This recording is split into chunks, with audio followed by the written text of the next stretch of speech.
Andy, a moon-chasing, manifesting, wander lover, and feel-good aficionado. Consider me your woo-woo best friend. This show is a sacred space for ideas, concepts, and modalities that might be considered taboo, but that I personally find a great magic in. In these conversations, my mission is to inspire confidence, worth, and mystical thinking in our modern world. Let's get into it, shall we?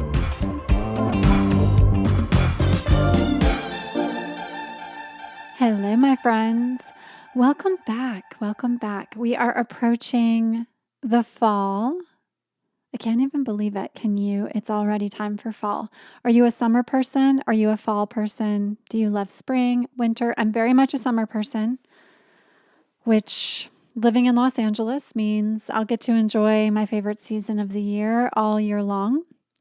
This week on the show, this is a fun little episode that we devised when we were on the Tulum retreat.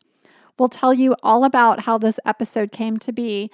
And before we do that, here's the lowdown. So my guest today is Adaire Smithwick.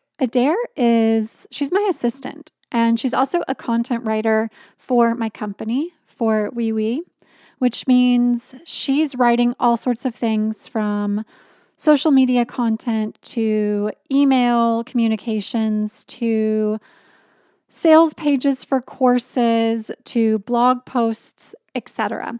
She's doing all of those things, and she talks about her age on the show. So in the episode, once we get into it, I'm not giving away anything that she's not comfortable sharing, but she's 24 years old. And we talk about age on this show. I mean, we just had an episode all about ageless beauties. So talking about age is not something we're afraid of on this show. Adaire is 24 years old, and she's finding her way into the woo. She's starting to explore spiritual practices, mystical practices, holistic ways of living. She had her very first ceremonial experience when we were together in Tulum. And as we were all together in that experience of a week of mystical practices with a group of women in the magical place of Tulum, that is Tulum, we all agreed that inviting Adaire onto the show, having a conversation with someone who really is using this podcast and using this work as their woo-woo BFF would be a lot of fun. And I think you'll find the conversation to be a lot of fun. Adaire is truly one of the kindest, most sincere, most genuine, authentic women I know. I'm so grateful to have her in my world, and I'm happy to invite her into this experience in this way. So let's get to it. Meet my guest, my amazing assistant, content writer for WeWe and your woo-woo BFF, Miss Adaire Smithwick. Okay, here we go. Okay, we're starting this episode with Adaire. She's nervous. I'm nervous, but I have my tiny mic to keep me confident.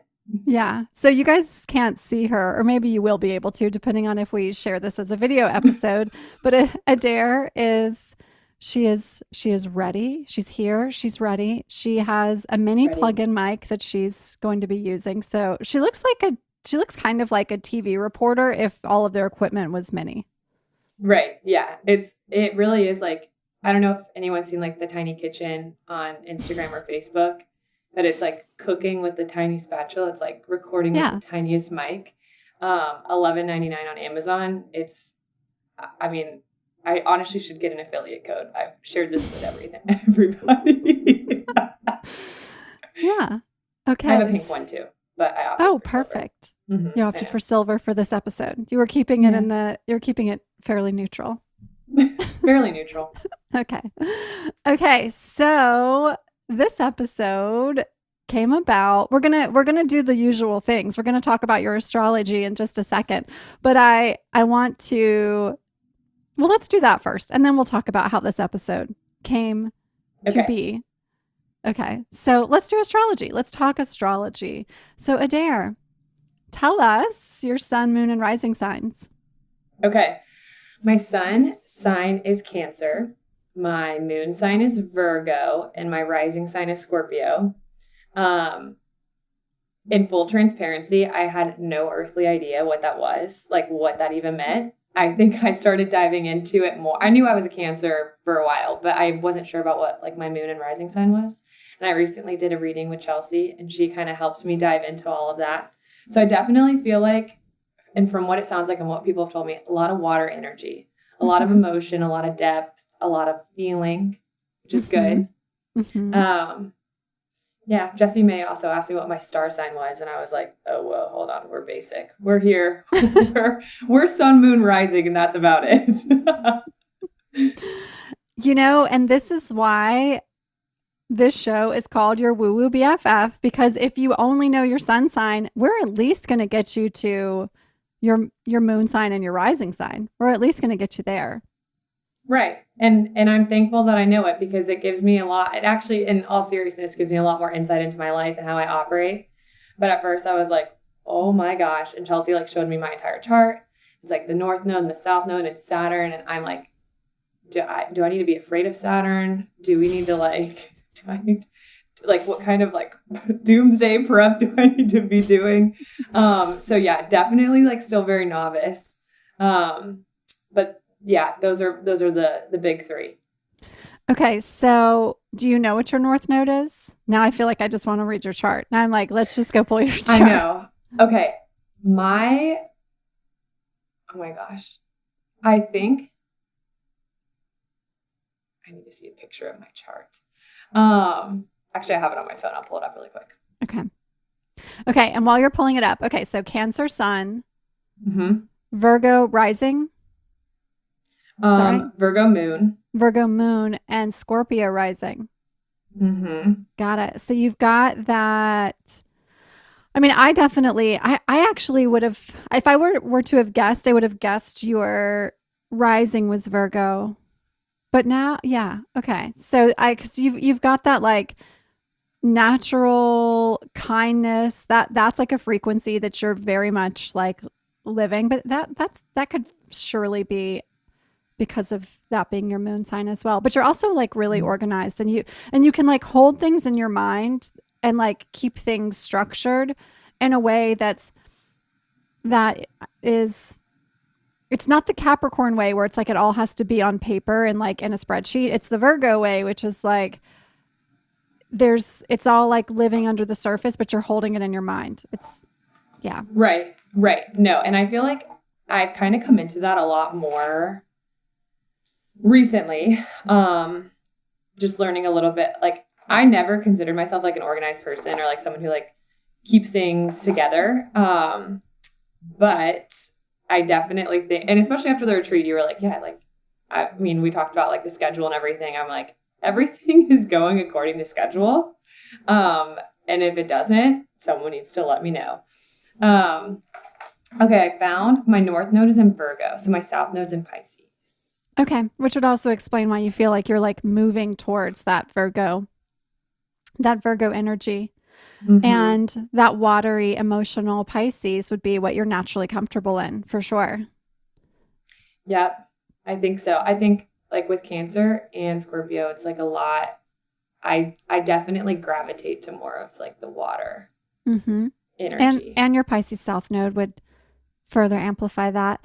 And that Scorpio piece explains why you are working with this company that you're working with, because Scorpio is a very witchy sign. There's like a lot of like that, the undercurrent of the woo in Scorpio. And here you are working with a team of people that are rather witchy, if I do say so myself. Which I love that. I feel like I'm never more at home than when I'm doing witchy shit.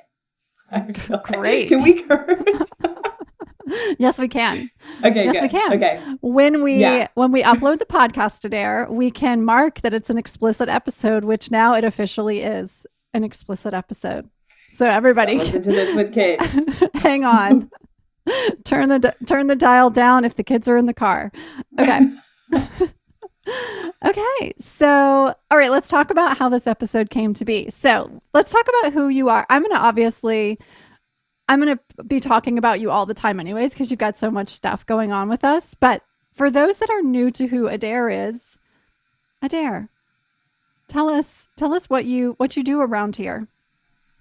So I am the virtual assistant and content writer to Andy and also Wee Wee. So I got started in February. I was originally going to write blogs, but then with all of the things going on, it ended up being more of like that, hey, we need like this, which I'm so thankful for. I've gotten to work on a lot of projects, Opulent Shift, Sea Changers, Call a Loon, still blogs, retreats, literally all the things. So I touch a little bit of everything. I touch your inbox. I touch the courses. That's kind of my MO. Yeah. So for those that are in the courses or ever sending an email for anything, it's likely that Adaire's the person you've been in communication with, most likely. Yep. Which is great. I love getting to chat with everybody and solve the problems. Yeah. Celebrate the wins. There's a lot of wins. More wins than problems, which is good. There definitely is. We have a good community of people that are celebrating lots of things. And we're going to talk about some of your celebrations too today. And let's talk about how this episode even came to be. So we were on the retreat in Tulum and you were there. Mm-hmm.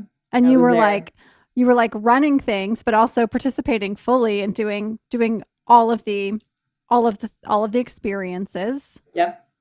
And soaking up the sun and keeping everybody on schedule. Both things, yeah.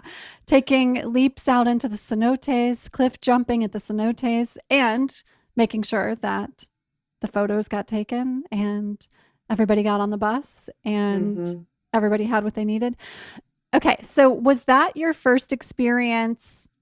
I'm like thinking about the cacao ceremony when you were passed a cob of corn and asked to share, and you were asked to do it first. Was that your first time practicing ceremonies of that sort? I can't stop laughing because in short, yes. And that ceremony in particular was really special. But it also, it puts you out of your comfort zone. And I'm, this is not a strong suit of mine, but when I'm like in a situation that's like very new to me, I'm like, let's just laugh it out. Like, we're just going to laugh it out. And when we're sitting there and we pray over our beans and we eat our beans, we set the intention for our beans. And to set the stage, these beans are cacao beans. Yes, cacao beans, not just any beans. And it was a beautiful, beautiful ceremony. And then she says, she holds up this... She being the shaman. Shaman. Yeah. I'm telling a bad story. I'm doing it poorly. But yes, so the shaman holds up, this cob of corn, like one that looks like it's like a very natural corn, not like a yellow corn. And she says something about the ancestors and the corn, and we're going to speak to the ancestors through the corn. And I'm in my head like, oh my gosh, I'm going to have to talk to this corn. And I don't know, if I'm supposed to say, like, I'm like, I don't know what's going to happen. Like, she's going to pass me the corn. I hope she does not pass me the corn first. And she looks at me and she hands the corn to me. And I was like, I take the corn. And she was like, yeah. And I was like, and I speak to the corn. And she was like, yeah. And I'm like, out loud. And she's like, yeah. So I'm like, hey, corn. Hey, corn. It's me, Adaire. And here in Mexico. And then I like made an intention and then like passed the corn around. And I was like, I said, hey, corn, how are ya? Like, we're in this like beautiful shamanic ceremony. And I'm like, what's up, corn? How's it hanging over there? Like, hey ancestors and whatnot.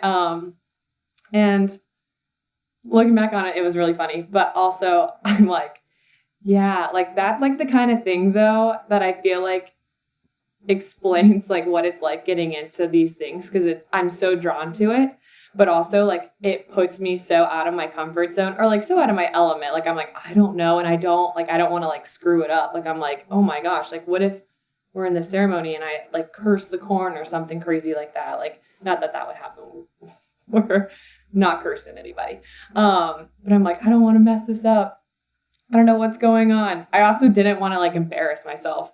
But yeah, that was like my first like real spiritual kind of ceremony situation. Well, and I think like a lot of people, when you're listening to the show and you're thinking about like what even is a cacao ceremony, most people don't know. I mean, you have to be in it to know. You have to have had an opportunity to be invited into an experience like this to know. And I think sometimes we show up to these things for the first time, like whether it's like a sound bowl experience or it's some sort of, this one was a cacao ceremony, or whether it is a women's circle or it's a Kundalini yoga class, whatever it is, like you show up for the first time. And I mean, I think even for like just regular straight up vinyasa yoga, oftentimes you show up to the first experience and you're like, what's about to happen in here? Like what is about to go down? I mean, you never know, and everyone's so different. And I feel like too, like the important part of like really absorbing like the energy and the healing aspects of a lot of these ceremonies is like letting yourself relax. And of course, like when it's your first time, you're sitting there and you're like, every sound and every like smell. Like I actually did do like a sound bowl healing class with my sister like 4 years ago. And she like looked at me in the middle of the ceremony and she was like, I smell feet. And I was like, is this like a spiritual feet smelling thing? And then all of a sudden, like she looks over and like this guy next to her is like barefoot next. And I'm like, see, that's the thing. Like you start like, it's actually just someone who has kind of smelly feet beside you in the sound bowl ceremony, but you're sitting there and like, is this supposed to be what this is like? Is this happening to this person over there? Like it becomes, I don't know. It's important to like go into it and like just let yourself be, but it's inevitable that you're also going to be kind of like on edge, Yeah. So right now you are being everyone's woo-woo BFF who is like, I think I want to go to that ceremony that my local yoga studio is happening, but I'm a little nervous. You just got to like go in and try to get out of your head and be in it. No, yeah, for sure. I think it's like, do a little dance, do a little meditation. If you're new to meditation, like just do some breathing, like deep breathing. Yeah. And just go and be yourself. Like, what do you have to lose? I mean, if the corn is passed to you, you just follow the directions from the shaman. If you're the first person to have to talk to the corn, then you better talk to that corn and make it good and say what you got to say. Yeah. And you did it. That's the wise words. Yeah. Okay. So at the retreat, was that your first experience of Kundalini yoga and chanting with a bunch of other women? Yes. Also, my first experience, when I was thinking about Kundalini yoga, I was thinking like vinyasa yoga or like Bikram yoga. Yeah. So definitely a different experience. But now I'm obsessed. Now I love it. I'm like, every day I need to do some kind of Kundalini. Yeah. Yeah. I think one of the things that I hear most when people are having a apprehension about Kundalini is the chanting, is the mantras. People will message me and they say like, I don't really have a good voice. Like singing with others feels really weird. And the word mantra itself translates to, it's basically creative expression of the mind. So man is mind and tra is the creative expression. So we're taking this creativity that lives within us, within our mind, and we're expressing it through sound. And man, there's so many, I talked about this on the Ageless Beauty episode. There's so many beautiful benefits to working with mantra. And it is inevitably a nerve-wracking experience to go into a class where everybody kind of knows the words to the mantra and try to follow along.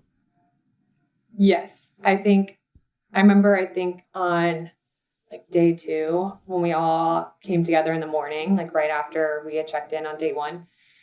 And you're like, all right, we're going to do some chanting. And I was like, chanting?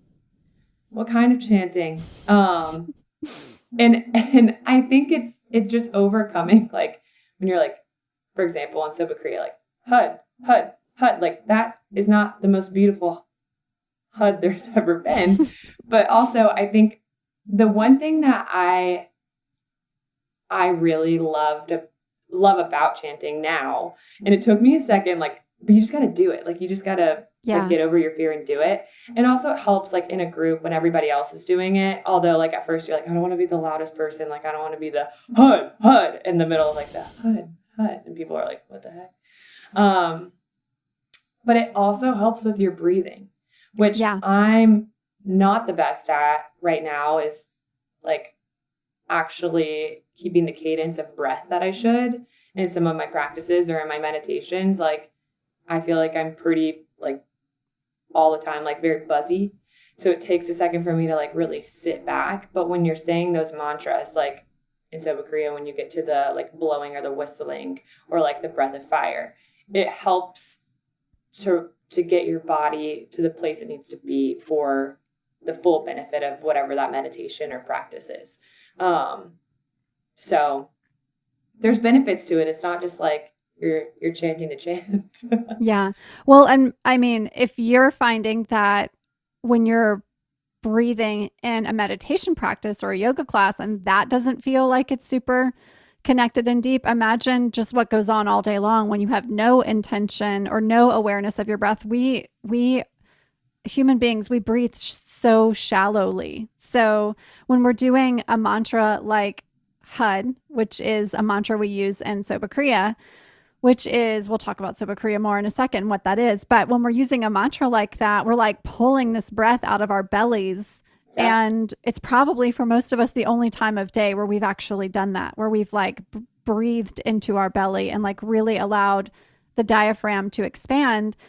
Otherwise, we're just walking around breathing shallow and like not having, like not allowing like the full oxygenation of our bodies, and energetically, then we don't feel good. Right. And I remember Mary Kate on the retreat, and Mary Kate's done like the opulent shift and sea changers and cult loon, all of that good stuff. She said that her chiropractor told her, like, can you breathe for me? And she breathed and she was like, no, you're breathing with your chest, not your belly.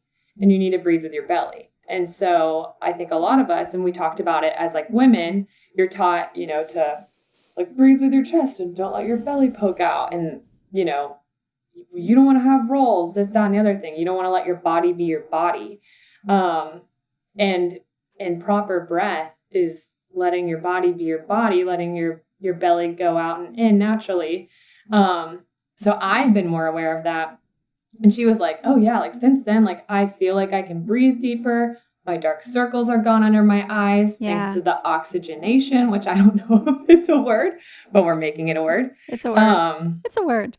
And I think, you know, it really is one of those things that if you can incorporate even like 5 minutes of that kind of breath or practice into your day, then it becomes like easier to do it. Like now I'll like find myself taking some time between meetings and just like breathing, like focusing on it, because like subconsciously, like you're not focusing on that. And actually my chiropractor was like, if you're having a hard time really feeling it in your belly, just like standing up or sitting, like lay down on the floor. And then it allows you to get a little bit more relaxed and pay more attention to where you're actually feeling that breath. Mm-hmm. Yeah. So we were there on the retreat. You're in a cacao ceremony. You're doing Kundalini yoga for the first time. And really, we decided then it's like, we need to bring Adaire onto the show, because I think so many people have the experience like you, where they're like, I want to get into this. And where do you start? And what happens the first time you go into a class or an experience? And that was one of the reasons. And also just everybody loves you and you're funny and brilliant. And so we're like, Adaire needs to be on the show. So now here we are. Yeah. Yeah. Okay. Some might say I'm funny. Yeah, I think they would. I think they would. So, okay. So now we get back from the retreat, and now obviously you've been working with me since February, but this past month you went all the way through the 29-day cycle of the Cult Lune program. And so that program is our Art of Lunar Living class. So you went all the way through that. And in this last month that you went through that, we were talking about Soba Kriya a second ago. We were doing a 29-day practice of Soba Kriya, which is Soba Kriya, for those that don't know, it's very much a, if you know, sort of practice. It is a Kriya. Kriya means complete action, which complete action in the sense of it's a meditation, it's a breathwork practice, it's movement. It's like this full exercise of the mind, body, soul, the arms too, because there's a lot of arm movement in Soba Kriya. A lot of arm movement. Yeah. A lot of times I think when people first show up to a practice like Soba Kriya, they're like thinking, okay, we're going to be meditating with our eyes closed and it's going to be quiet for like 15 minutes because it is a 15-minute practice or so. And then there's all this arm movement, all this chanting. There's a lot going on. So you come to Cult Lune last month and we're doing 29 days of that practice. Oh, yeah. And I don't think I said this. It's a practice, it's a meditation or a Kriya to connect us into the prosperity of the universe. So it's like very much once you do it and you start seeing things arise in your life from a prosperity perspective, it's kind of like a jaw on the floor, oh my God, oh shit, this is actually working sort of practice. Yes. Yeah. Right. Well, and I think, first it's like coffee. Like it's like a shot of espresso. Yeah. It like literally like you feel the vibrations to your body. Not to freak anybody out, not like that. But I feel like when I did it for the first time, I was like, I did it at night and I could not sleep. I was like in this like creative space and I like had all these ideas and like, I was like, okay, like this was not a good, like I need to start doing this in the mornings to like set me up for my day.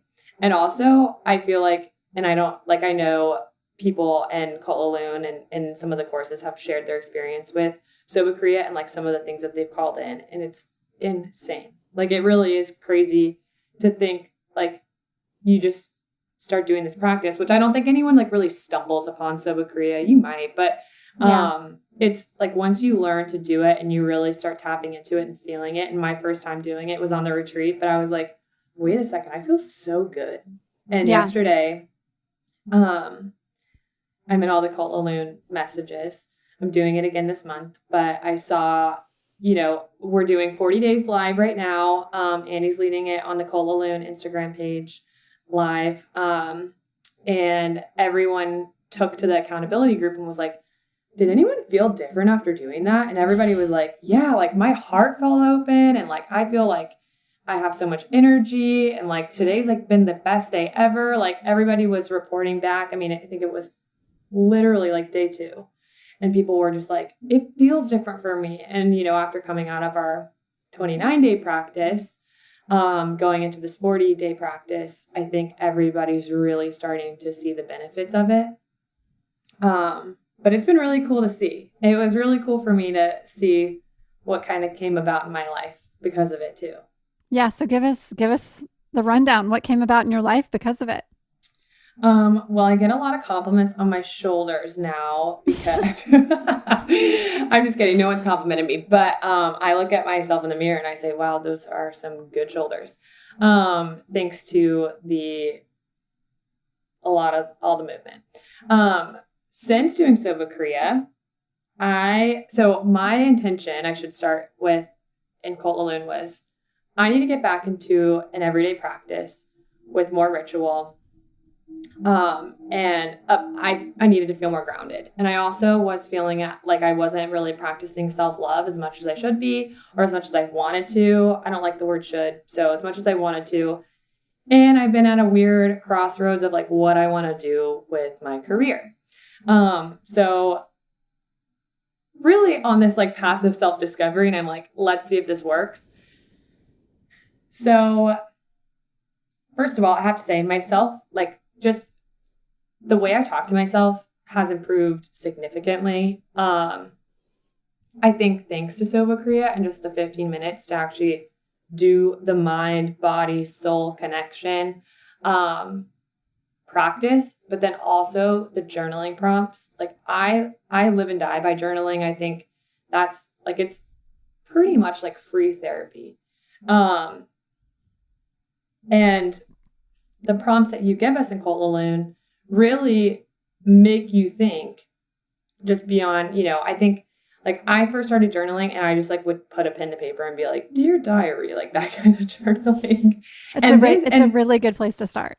Yeah. It is a good place to start. I mean, it sounds really like elementary, but having the prompts kind of like teach you just getting started.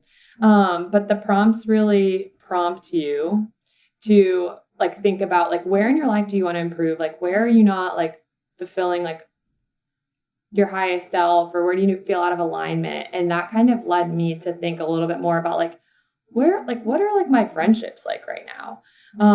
Who in my life is kind of bringing me down, or like, where am I spending too much energy and where am I not spending enough energy on like the things that make me happy? So that was really insightful. I think I learned a lot about, where I'm at in my life and being 24 and like trying to figure it all out and feeling like I need to be here, but then people being like, no, you need to be here. And really Cult Laloon helped me realize like I'm exactly where I need to be, where the universe wants me to be and what's right for my path. And it's helped me create boundaries in my life and actually honor those boundaries. I mean, I've read like every self-help book you can, and they're like, create boundaries. And you're like, okay, great, but how? Like what? And you really can't create a boundary or stick to it without loving yourself. And having that respect for yourself. So, you gotta love yourself and have respect for yourself before you can like do any like A, B, C, D, all of the things. Yeah. And outside of that, I got like multiple job offers. So you're doing Sobokriya and all of a sudden job offers start rolling in. Yeah. Like literally people out of the woodworks. So I was fully employed and obviously like have some like clients that I work with, and you're like my main girl.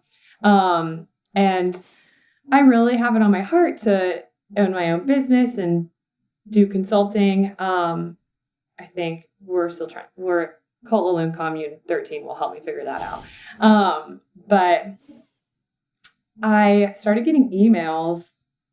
And it was like, hey, like, I hear you work with so-and-so. I hear you work with Andy. Andy was like, hey, Nadia needs help, or Jessie May needs help.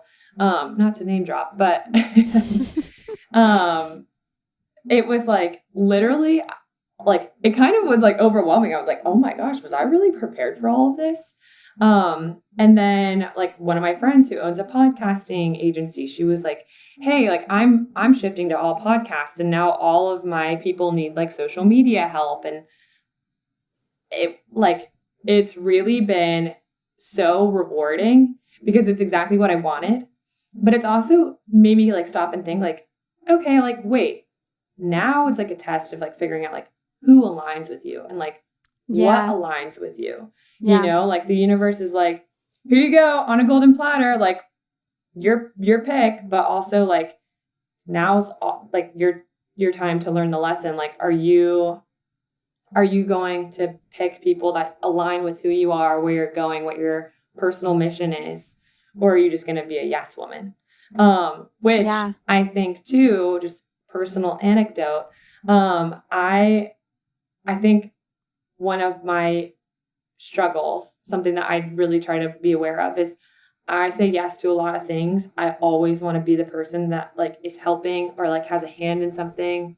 I'm a doer. And lately, I think because of this practice and because of Sobokriya and just the universe listening, I'm learning a lot of those lessons that it's like, I can say no and I can protect my energy and I can honor those boundaries because I have that self-love and self-respect now. So it's like, yes, job offers are awesome. Having clients knocking on your door is awesome. But also it's important that you pick the right opportunities and pick the right people. Yeah, Which 1000%. Yeah. Saying that right now, and I'm still working through it. I think the other thing I've learned is, okay, great. This has gotten me into a routine, but this is not like a one-stop, like all your problems are answered and solved. Like you started doing the work and like, now you got to keep doing the work. So I'm really excited to set a new intention for Commune 13. Really going into it with like more of like what my purpose is, like discovering my purpose now that I have some of those foundational aspects set back up in my life. Mm-hmm. So I'm super excited to see, in the next, I guess now we're on day 3. So in the next 26 days where I'll be. Yeah, definitely. And okay, so if someone's wondering like, why a 29-day practice? So 29 days is the length of the lunar cycle. So when we do Cult Lune, we are... And the course is 29 days because we're following the phases of the moon. We start with the new moon, then we move into the crescent moon, and then all the way back around to the polar opposite of the new moon, which is the full moon, and then through the waning phase, last quarter moon, etc. So that's a 29-day practice. So then if they're wondering, okay, well, why are you guys doing Sobakriya now for 40 days? So a 40-day practice, when you have a daily spiritual practice, also known as a sadhana, sadhana, sadhana. When you're doing a 40-day practice, you can really break any block. You can create breakthroughs. You can expand the possibility of what is out there for you in 40 days. So it's kind of like if you've got a bad habit, you can kick that bad habit in 40 days. Oftentimes we hear it takes 21 days to create a habit. It takes about 40 to get out of a habit. Then 90 days if you want to continue. So if someone's listening and they're like, okay, I want to do 40 days of Sobakriya, or even just 40 days of like quiet meditation for 3 minutes in the morning, that counts. That will do it. That works. If you go from 40 to 90 days, in 90 days, you're able to shift your conscious and your subconscious mind, and you will have a profound impact. Basically, you can establish new pathways of thinking. At 120 days, now the positive benefits become really integrated into your psyche. And then if you continue and you do, you go for years of a practice, 3 minutes. When I say like a 3-minute meditation practice in the morning, imagine doing that for a couple of years. Then you become a master of your consciousness.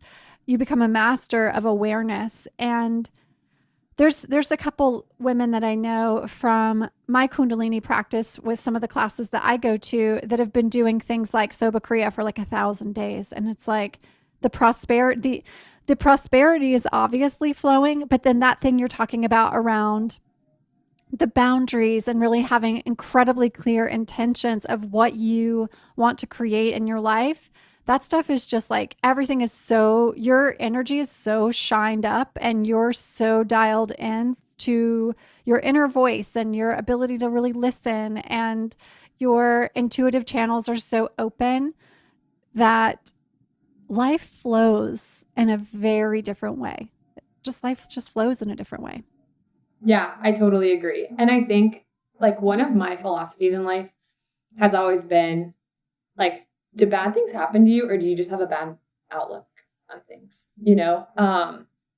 And I think like when you become a master of your consciousness and you start practicing, so let's like even go back, like every master starts somewhere. So like, even if you just start and you make an effort to really like grow your self-awareness and get inside your consciousness a little bit each day, you start to realize and start to experience good things because your mindset is changing and you're starting to see the good rather than focus on the bad. And so like, I don't know if, like the old like saying was like, well, she just can't catch a break, or like bad things just happen to her. I'm like, listen, like I'm a firm believer that like when you really start to like get back into, and it's like scientifically proven too, it like the woo-woo has a little science behind it. You know what I'm saying? So I think like one thing I started meditating about a year and a half ago, like pretty regularly. And my whole outlook on life changed. I think like I have so many blessings and have experienced a lot of prosperity for being 24, thanks to my practice and thanks to having the opportunities that I've had, but also like knowing the people that I know, like meeting you, and being able to really get into a flow and get into alignment. And my sister's always like, you know, like you used to be such a hothead, and like now like it takes you like takes a lot to like make you angry. And I'm like, wow, thanks, Ava. That's so sweet. I'm glad I'm not a hothead anymore. But like in all reality, it really is like things like that would normally like make someone mad.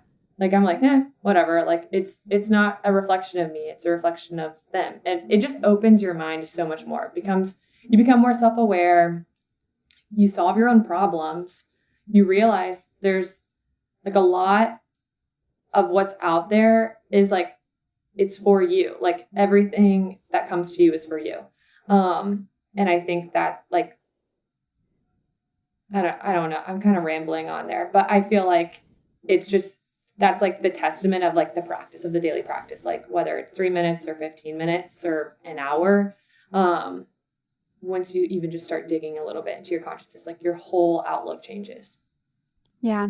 And then when the shitty stuff does happen, you can transform the shittiness. Doesn't mean we don't feel it. It doesn't mean we don't experience, you know, everything that comes with shitty stuff happening, but we can start to transform our feelings about shitty stuff into lessons a whole lot quicker.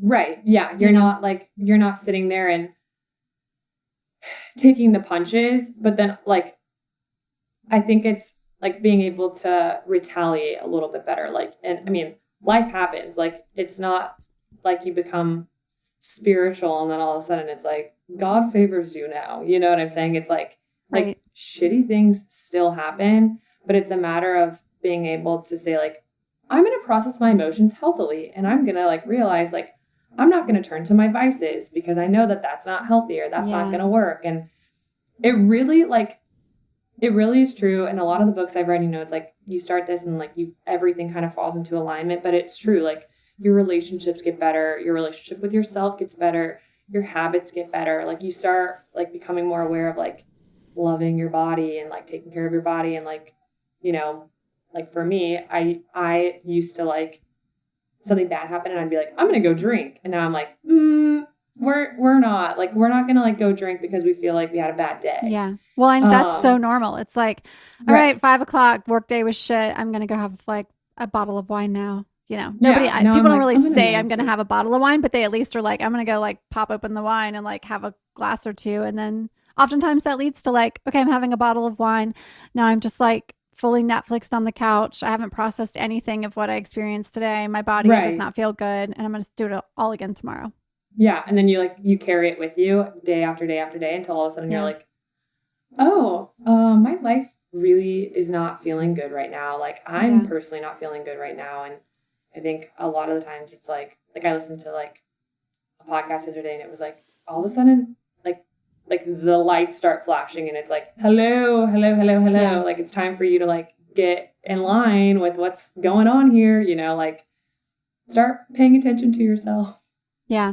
Yeah. And sometimes it takes like really, really big flashes to see that. I mean, I talked about this I've talked about this several times, but definitely on the Ageless Beauty episode, when I made that decision to stop drinking alcohol as that example, it wasn't like a smooth, like, oh, I just think I'm gonna, it was like, I had a moment. There was like a very serious flash in front of me of like, this isn't really working for you for multiple reasons.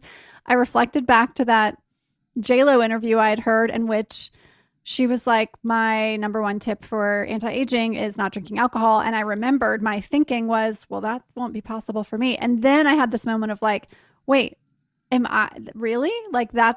I consider that to be an impossible thing for me. Okay.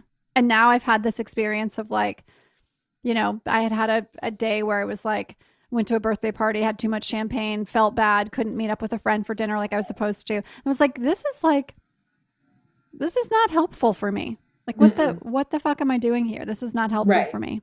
Yeah. Yeah. I think, and it's normal. Like everyone has, I feel like most people in life like have these things that happen to them that they're like, oh, something's really got to change. But like, you either choose to like ignore it or you choose to like take advantage of it. And like I went through like a serious season of depression when I was a sophomore in college.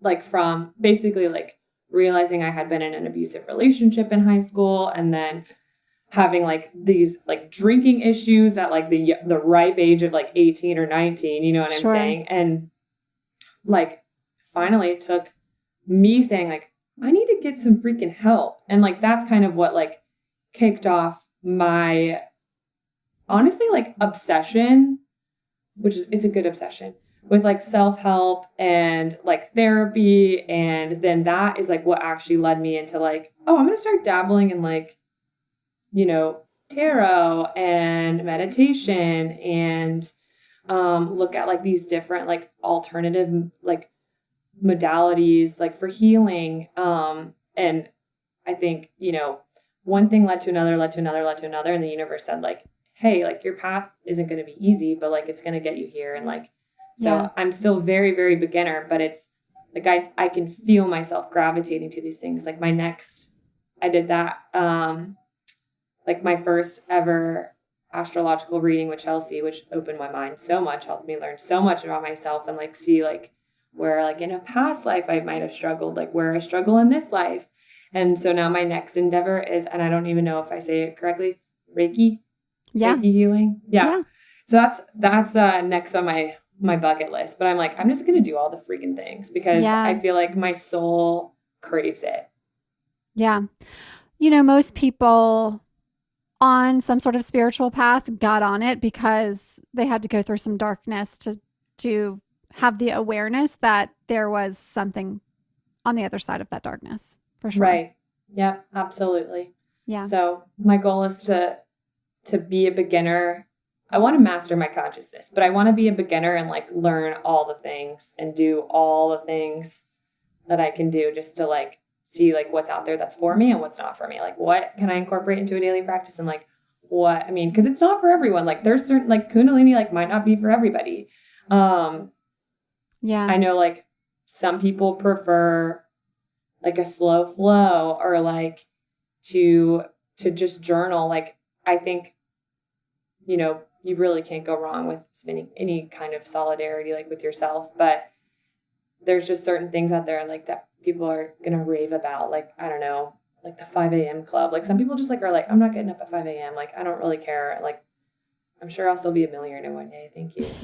I'm not like, that's a dig at me. Like, I'm not getting up at 5 a.m. But I hope to be a millionaire one day. But yeah, like I feel like there's just like, it's also knowing like there's things for you and there will be things that you're like, not doing that. Don't love it. Yeah. Yeah. And they might not be for you now and they may be for you in future. And something that is for you now might not be the same thing that's for you in future. I remember the first Kundalini class I went to, there was no explanation of what the mantras were when I sat down in the class, and we like jumped into the opening mantra, the Om Namo Guru Dev Namo, and I had no idea what was happening. All of a sudden, just everybody loudly was chanting the same thing at the same time, and I did not know why or what or even how to begin to understand what was happening. And so then at the rest of the class, I felt like I was just, we maybe even did Soba Kriya. I don't even know. I just felt like I was like trying to catch up with what was going on. Next thing you know, you're like, okay, well, this sucks. I hate this.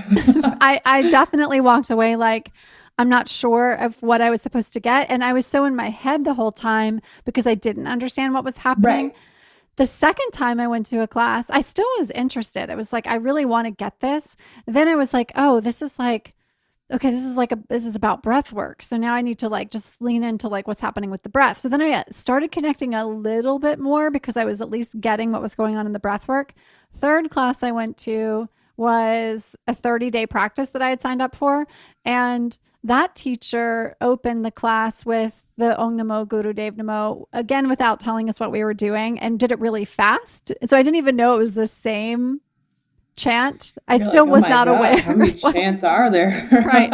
And the like, chant dictionary. Right. So I'm like, I don't know. I still don't know what we're saying. But the rest of her class was, there was so much just beautiful explanation, like enough explanation and then enough time for us to like settle into it, that then I was like, oh, this is for me. Now I just need to go do a little more research or go to a class for beginners so I understand what we're saying. So at least I understand what I'm calling for or calling into or whatever it is that is happening there. So if and now I'm a Kundalini teacher. Now I have a Kundalini teaching certification. So it was for you. It was for me. Now you know. Exactly. Now I know it was for me.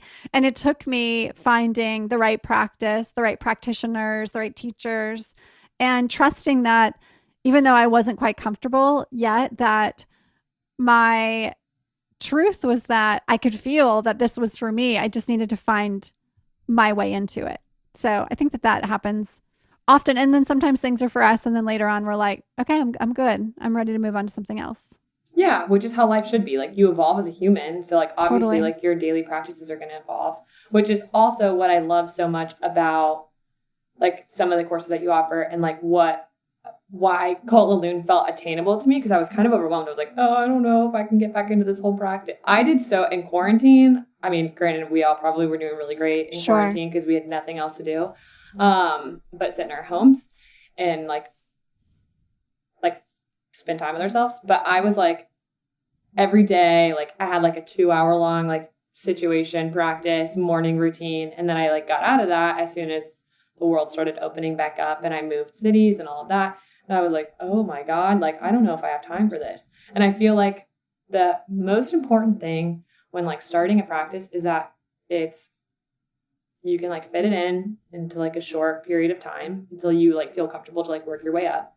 And also that your practitioner is helpful. Like, and I think it depends on everyone. Like, I'm someone, I want to know all the details. I want to know the nitty gritty details, which probably goes back to the whole like Virgo moon thing.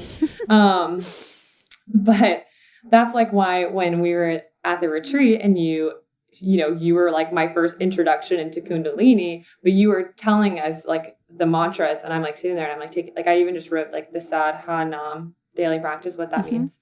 And that to me, I'm like, oh, this is good. Like I can like actually roll with this now because I know what they're saying. Because if not, I'm just going to be like, God, destroy, I don't know, like during all these mantras, like, and I feel like it makes it feel more approachable. It's not so scary. It's not so like foreign too, like just feeling like I don't belong here kind of thing.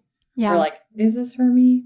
Yeah. So. I mean, there in the middle of Sobakriya, there is a mantra that you just said that is God, but it is God and not but. The acronym is generate, organize, deliver, or destroy.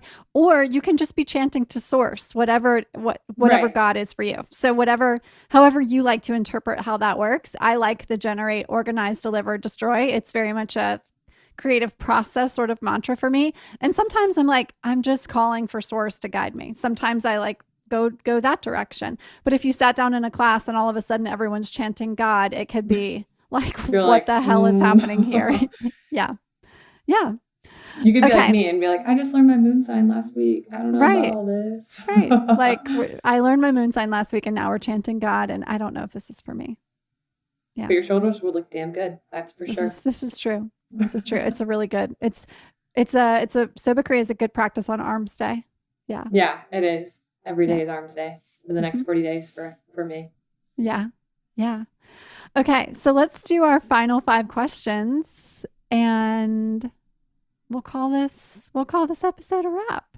Okay. So the first of the final 5, tell us about an object or charm that is special to you.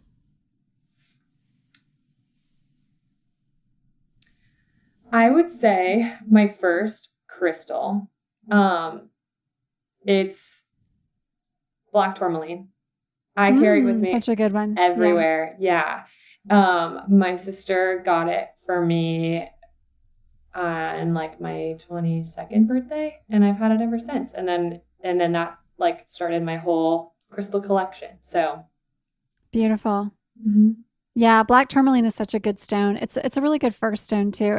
There's all sorts of beautiful qualities to black tourmaline and what it does, but it's a purifier, cleanses the emotional body, also can have some amplification qualities too. It's just there's so much good stuff with black tourmaline. Love that. Mm-hmm. Okay, tell us about, since you've read all the self-help books. Say that 5 times fast. Since you've read all the books, tell us about a book that has changed your life. Okay. 2 books. The Alchemist, which I feel like is just a must. It's a classic.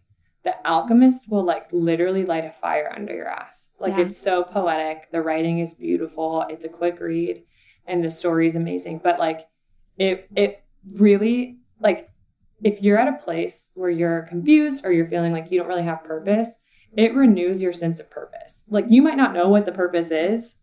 Like, it's not like it tells you in the pages what your purpose is, but it tells you you have a purpose. Go find it. And I think that's like what I love so much about it.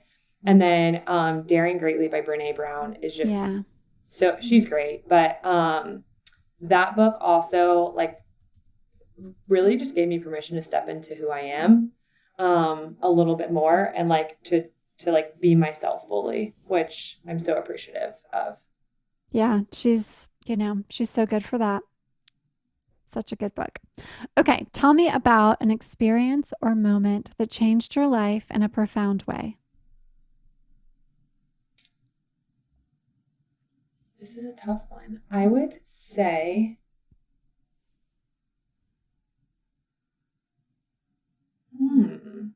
In all of your 24 years, tell us about a profound right? I'm moment. Like, gosh, we could be here for years. So many.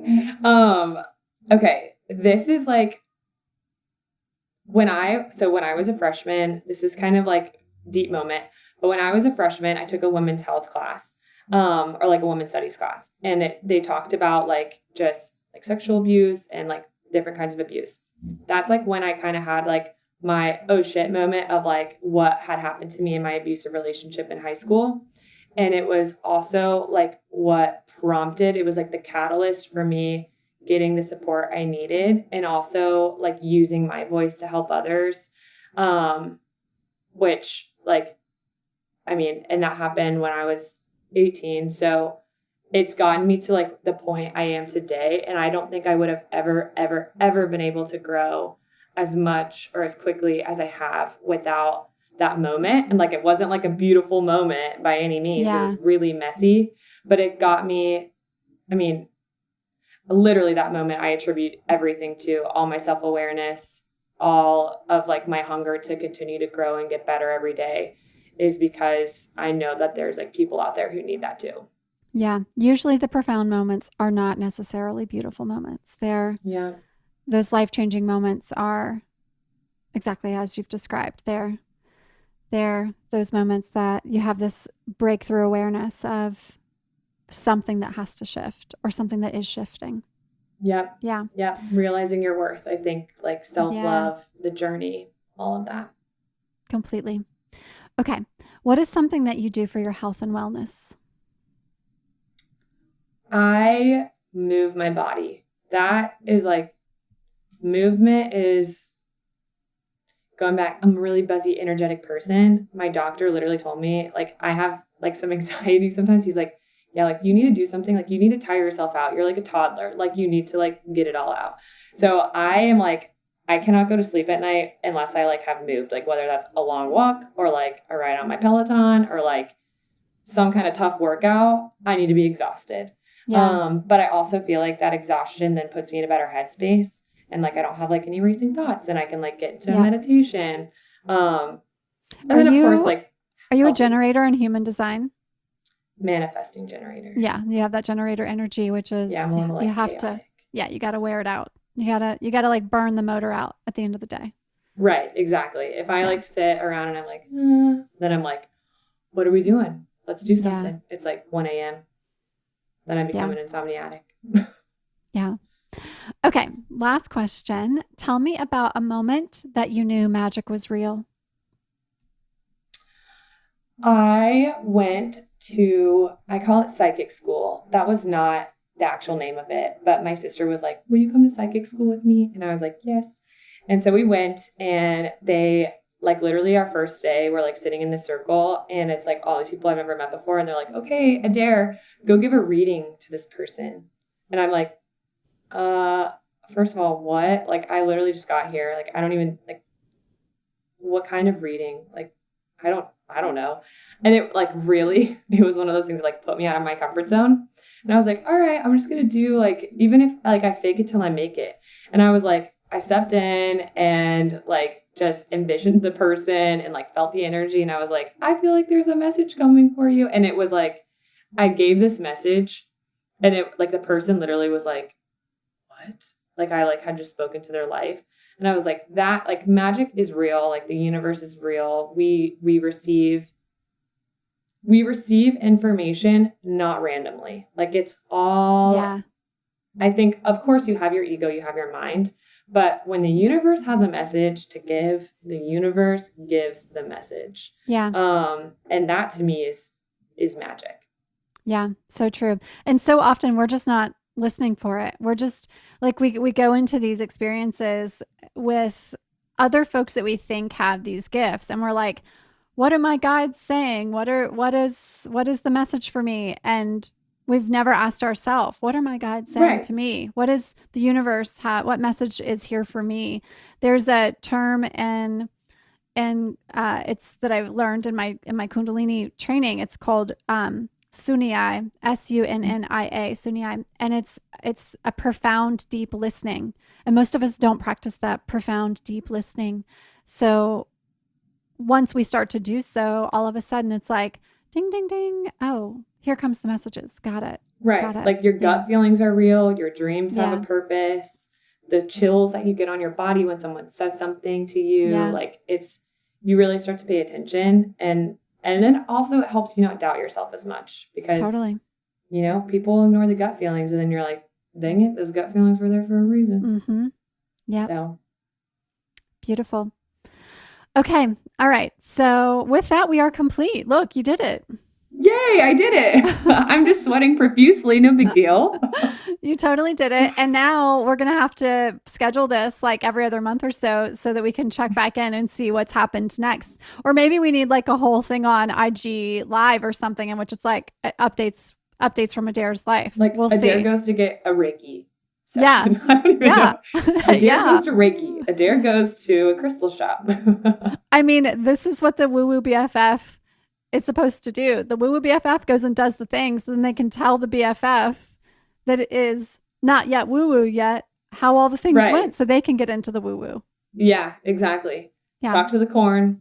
Don't be afraid of the corn. Mic drop. There it is. There it is.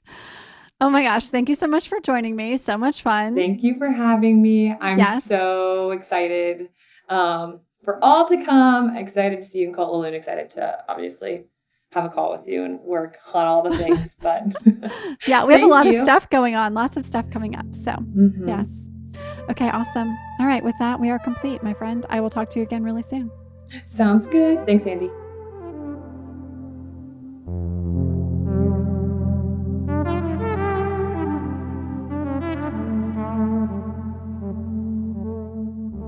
Okay, so there we go. That is it for today, my friends.